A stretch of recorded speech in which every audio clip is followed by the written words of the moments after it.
दोस्तों, graphics card related series में यह हमारा आखिरी वीडियो है और इस वीडियो में हम बात करने वाले हैं ग्राफिक्स कार्ड को कैसे चूज किया जाता है। मतलब आप अगर आपके सिस्टम के लिए ग्राफिक्स कार्ड को लेना चाहते हो या लेने के बारे में सोच रहे हो तो इस वीडियो आपको बहुत हेल्प करेगी ग्राफिक्स कार्ड को चूज करने में।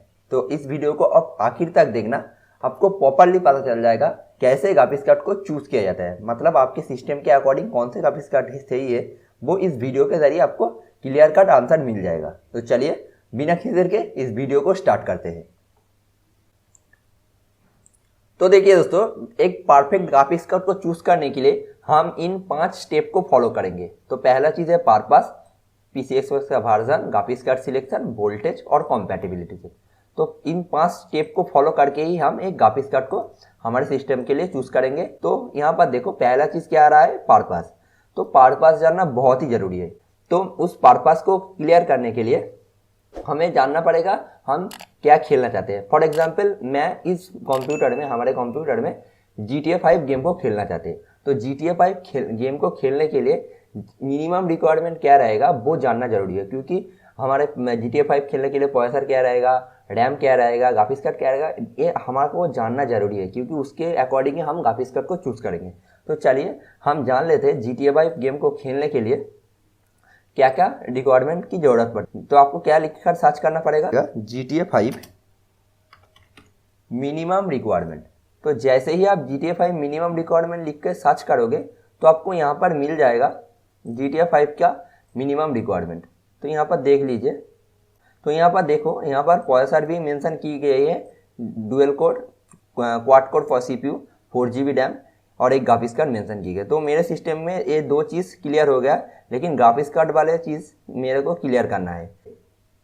तो यहाँ पर देखो NVIDIA GT 1GB, मतलब एक नॉर्मल ग्राफिक्स यहाँ पर दिया हुआ है। तो मैं क्या करूँगा, उससे ज़्यादा मिड रेंज वाली एक ग्राफिक्स कार्ड को हमारे सिस्टम में लगाएंगे तो उस GTA 5 गेम को बड़े आसानी से खेल सकते हैं। तो यहाँ से हमने क्या किया है, GTA 5 गेम को खेलने के लिए मिनिमम रिक्वायरमेंट जान लिया है। तो उसके अकॉर्डिंग हमारे सिस्टम फिट है। तो अब बारी आती है सेकेंड स्टेप में जाने की। सेकेंड स्टेप हमारा है PCI Express का वर्जन। तो PCI Express का वर्जन जानने के लिए हमको क्या करना पड़ेगा, हमारे CPU को जेट को ओपन करना पड़ेगा। उसके बदौलत ही हम जान पाएंगे हमारे सिस्टम में PCI Express का वर्जन क्या है। तो हम क्या कर लेते हैं, फटाफट CPU सॉफ्टवेयर को ओपन कर लेते हैं। तो CPU सॉफ्टवेयर जैसे ही ओपन हो जाएगा आपको चले जाना है मदरबोर्ड सेक्शन में, और मदरबोर्ड सेक्शन में जाने के बाद ही आपको पता चल जाएगा आपके सिस्टम में PCI Express का वर्जन क्या है। तो मेरे सिस्टम में PCI Express का वर्जन है 2.0।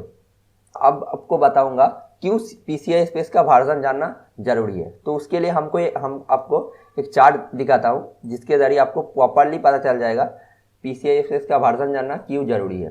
तो इस चार्ट को ध्यान से देखो। तो इस चार्ट को आपको अगर देखोगे तो आपको उसका वर्जन और उसका स्पीड मेंशन की गई है। तो यहाँ पर PCI Express का वर्जन जनरेशन 1 में क्या है, 2 में क्या है, 3 में, 4 में और 5, 6 जो है। तो मेरे सिस्टम में वर्जन है 2.0, मतलब जनरेशन 2 का PCI Express हमारे सिस्टम में इंस्टॉल्ड है। तो हम उसके अकॉर्डिंग हमारे सिस्टम 8GB पर सेकेंड में डेटा ट्रांसफर कर सकता है। तो हम उसके ही मेमोरी स्पीड वाली ग्राफिक्स कार्ड को खरीदेंगे, क्योंकि अगर हम ज़्यादा मेमोरी स्पीड वाली ग्राफिक्स कार्ड को यहाँ पर खरीदते हैं तो वहाँ पर दिक्कत हो जाएगा। मतलब मान लीजिए हमने 16GB वाली एक ग्राफिक्स कार्ड, मेमोरी स्पीड वाली ग्राफिक्स कार्ड को खरीदे हैं। तो क्या करेगा, मेरे सिस्टम में जैसे ही हम उसको इंस्टॉल करेंगे तो मेरे सिस्टम में तो PCI Express का वर्जन 2.0 है। तो उसके अकॉर्डिंग उसमें 8GB डेटा ट्रांसफर की स्पीड है। तो 16GB पर सेकेंड ट्रांसफर करने वाली ग्राफिक्स कार्ड वो रन होगा 8GB डाटा ट्रांसफर वाली स्पीड में। तो वो आपको जानना जरूरी है। तो मेरे सिस्टम में मैं क्या करूँगा, 8GB स्पीड वाली ग्राफिक्स कार्ड को ही खरीदूंगा। तो यहाँ से आपको इजीली PCI Express का वर्जन जानना जरूरी है। तो अब हम नेक्स्ट स्टेप पर चले जाते हैं। नेक्स्ट स्टेप हमारा क्या है, तो नेक्स्ट स्टेप हमको जाना है ग्राफिक्स कार्ड को सिलेक्शन। तो 2 स्टेप क्लियर कर लिया है। तो अब हम जान लेते हैं PCI कार्ड को कैसे सिलेक्ट किया जाता है। तो उसके लिए आप अगर हमारे पिछले वाले वीडियो को देखे हो तो आपको पता होगा किस तरह से हमने बताया है कौन से मॉडल नंबर का क्या मीनिंग है। तो आप वो वीडियो आप अगर नहीं देखे हो तो डिस्क्रिप्शन में उसका लिंक दे दूंगा। तो मैं डायरेक्ट यहाँ पर चला आता हूँ। तो यहाँ से ही हमको ग्राफिक्स कार्ड को चूज़ करना है। तो हम क्या करेंगे, हम GTX वाले को ही प्रेफर करेंगे, क्योंकि देख सकते हो प्रीवियस नॉर्मल गेमिंग को चलाने के लिए इस GTX प्रीफिक्स बहुत ही बेहतर है। RTX क्या है, टॉप लाइन गेमिंग को या top line video editing software को रन करने के लिए कैपेबल होता है। तो मैं क्या करूँगा, GTX वाले को प्रेफर करूँगा। तो NVIDIA GeForce GTX इतना तक क्लियर हो गया हमको। अब हम वर्जन और मार्केट सेगमेंट की बात करेंगे। वर्जन हम कम ही रखेंगे, क्योंकि मेरे सिस्टम नॉर्मल सिस्टम है, तो मैं अगर ज़्यादा वर्जन भी लेता हूँ तो वो काम ठीक तरह से ग्राफिक्स कार्ड हमारे प्रोसेसर के साथ कॉम्पेटिबल नहीं होगा। तो मैं क्या करूँगा, वर्जन 10 ही रखूँगा, क्योंकि 10 वर्जन ही बहुत ही बेहतर है। और उसके बाद हम जो मार्केट सेगमेंट है, मार्केट सेगमेंट आप देख सकते हो, यहाँ पर मार्केट सेगमेंट प्रॉपरली दिखा है। 50 का मतलब क्या है, 60 का मतलब क्या है, 70 80। तो मैं 70 तो नहीं जाऊंगा, क्योंकि मेरे सिस्टम उतना कैपेबल नहीं है। तो मैं क्या करूंगा, 50 और 60 के बीच एक ले लूँगा। तो मैं क्या करूंगा, 60 वाली ले लूँगा। तो मैं GTX 10 और 60 इस वाले ग्राफिक्स कार्ड को चूज़ करूंगा। तो मैंने इस वाले ग्राफिक्स कार्ड को चूज़ किया है। तो हम 3 चीज़ कवर अप कर लिया है। तो पहला purpose version, graphics card selection हमने चूज़ किया कर लिया है। अब हम जानेंगे वोल्टेज, मतलब हमारे सिस्टम में उस वाले ग्राफिक्स कार्ड को अगर हम लगाएंगे तो उसका रिक्वायरमेंट, वोल्टेज रिक्वायरमेंट क्या रहेगा। तो चलिए वो हम फटाफट जान लेते हैं। तो उसके लिए आपको क्या करना पड़ेगा, गूगल में जाना पड़ेगा।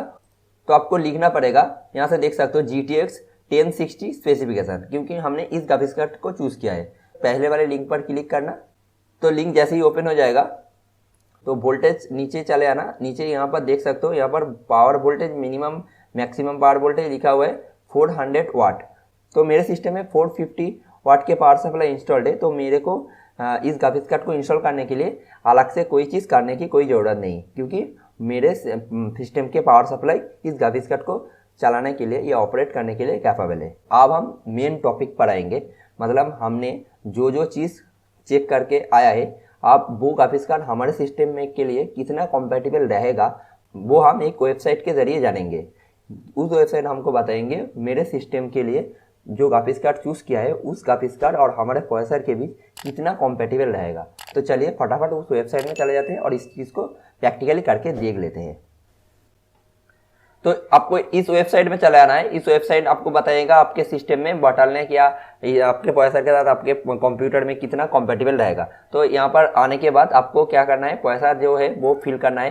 तो मैं यहाँ पर फिल करके रखा हूँ।